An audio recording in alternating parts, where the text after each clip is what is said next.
Bonjour et bienvenue à tous dans cette vidéo. Dans cette vidéo, on va venir parler des orgues. Donc, il s'agit d'installer Vintage Organ. Vous voyez directement par défaut, vous avez accès à l'ensemble des organes qui sont présents. Et donc, en cliquant dans Instruments, vous pouvez aller soit par défaut charger les différents organes qui sont présents. Donc on a le B3, le C3, le M3, le transistor compact et le transistor continental. Donc soit vous chargez les organes par défaut, soit vous venez directement choisir par preset, par famille, par couleur de son. Donc par défaut, déjà, je vais vous montrer de quoi il s'agit. Donc là, il s'agit du B3. Donc qu'est-ce qui a été émulé à l'intérieur? Donc c'est une reproduction avec 100 presets de 5 instruments.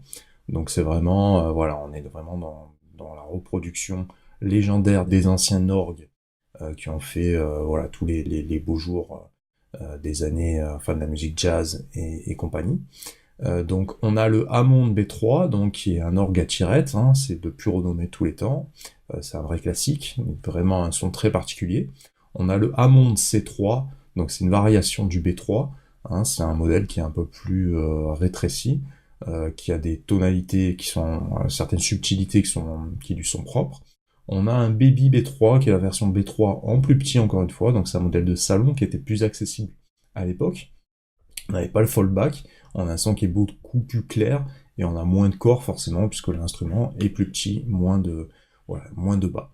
On a quelque chose de plus électrique, le transistor combo organe classique, hein, voilà, qui va passer par un circuit électrique, et on a le Farfisa compact, voilà, qui est une version simplifiée du Vox Continental.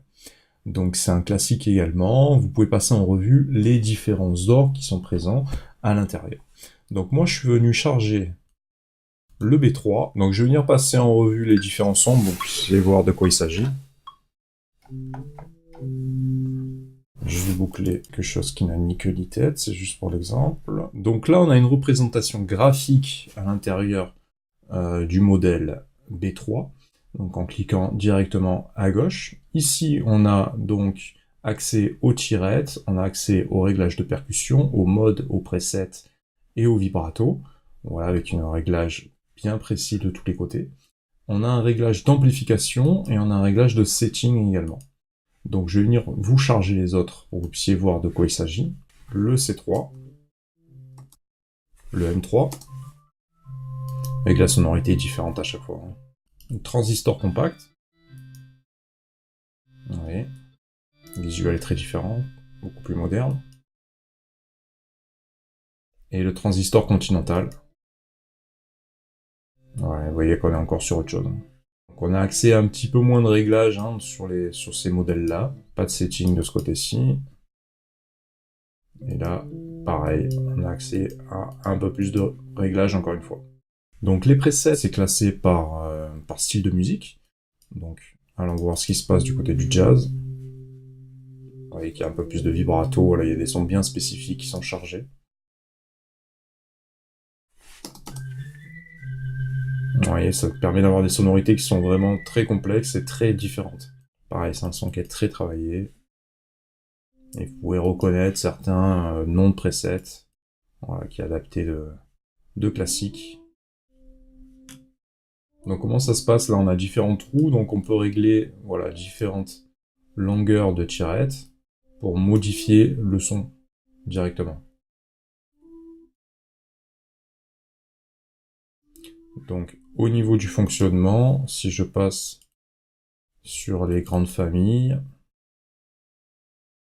vous voyez qu'on a un système encore une fois à tirettes, contrairement au modèle compact, où on va avoir des switches directement qui vont venir modifier la sonorité.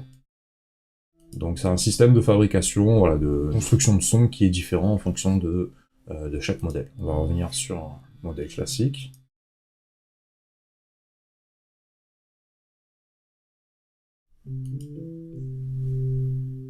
Donc comment ça se passe un orgue? En fait, vous voyez que vous avez deux parties qui sont ici, donc une partie haute et une partie basse. Donc un joueur, un organiste, voilà, il va pouvoir jouer de l'orgue avec différentes manières de jouer. Donc une main droite par exemple sur la partie supérieure, une main gauche qui va pouvoir jouer la partie inférieure, et les basses vont pouvoir être jouées au pied. Vous voyez qu'ici vous avez une représentation des basses qui est existante un peu comme un piano. Donc voilà, on pourrait jouer sur ces 3 sonorités en même temps. Si on était un organiste, voilà, si on était un musicien vraiment très qualifié. Donc ça, c'est pour votre petite culture personnelle. Vous sachez que ça va se passer un petit peu au niveau des pieds et au niveau des doigts. Donc là, voilà, vous avez le réglage donc de la partie supérieure ici en upper, et le réglage de lower, donc la partie la plus basse, donc qui correspond au clavier, voilà, upper et le low qui est ici. Et vous avez également le choix des réglages qui peut se faire en cliquant sur pédale. Ici, vous avez la possibilité de switcher en key slip ou au mount slip, lower ou upper. Donc voyons de quoi il s'agit. Donc comment ça se passe au niveau des modes? Là, vous voyez que key split, lorsqu'on fait apparaître donc le keyboard, on voit qu'il y a voilà, une partie basse qui est jouée et une partie haute ici en manuel. Ici, vous aurez la représentation MIDI split de l'ensemble. Le lower, vous allez avoir que le bas, de manière allongée. Et ensuite, vous avez le upper qui est tout le haut. Donc, à vous décider sur la représentation de votre clavier MIDI, ce que vous souhaitez avoir, soit une division entre les deux, soit un seul mode, ou bien sinon, vous pouvez organiser vraiment comme vous voulez, manuellement, pour avoir vraiment la partie basse et la partie haute, et les pédales qui sont insérées comme vous le souhaitez vous. Donc vous avez la possibilité voilà, de varier un petit peu le jeu des presets en venant sélectionner directement ici le mode en question. Donc vous avez des roues crantées qui vont tourner à l'intérieur de l'orgamon, et en fait c'est ce système avec les harmoniques de chaque roue qui sont crantées qui va représenter un son bien particulier. Donc là voilà, on va pouvoir insérer plus ou moins en tirant sur les tirettes des sonorités de ces roues crantées à l'intérieur de l'orgue pour reproduire tel ou tel son. Donc vous pouvez venir voir un petit peu ce qu'il en est. Donc au niveau des tirettes, voilà, qui sont les roues phoniques, que vous allez pouvoir modifier. Donc si je me rends à l'intérieur de Setting, voilà, j'ai des réglages qui apparaissent. Donc ça ne va pas se passer en temps réel, hein, il va falloir tirer la tirette à chaque fois pour écouter le son. Il va falloir rejouer sur les touches en question. Sinon, vous allez à l'intérieur de Mute Inactive Drawbar pour pouvoir vraiment modifier en temps réel chacune des tirettes. Ça va juste demander un peu plus de ressources processeur pour contact. Et ça peut être intéressant. Voilà, donc ça, c'est seulement possible si vous cliquez sur Mute Inactive Drawbar à l'intérieur de Setting.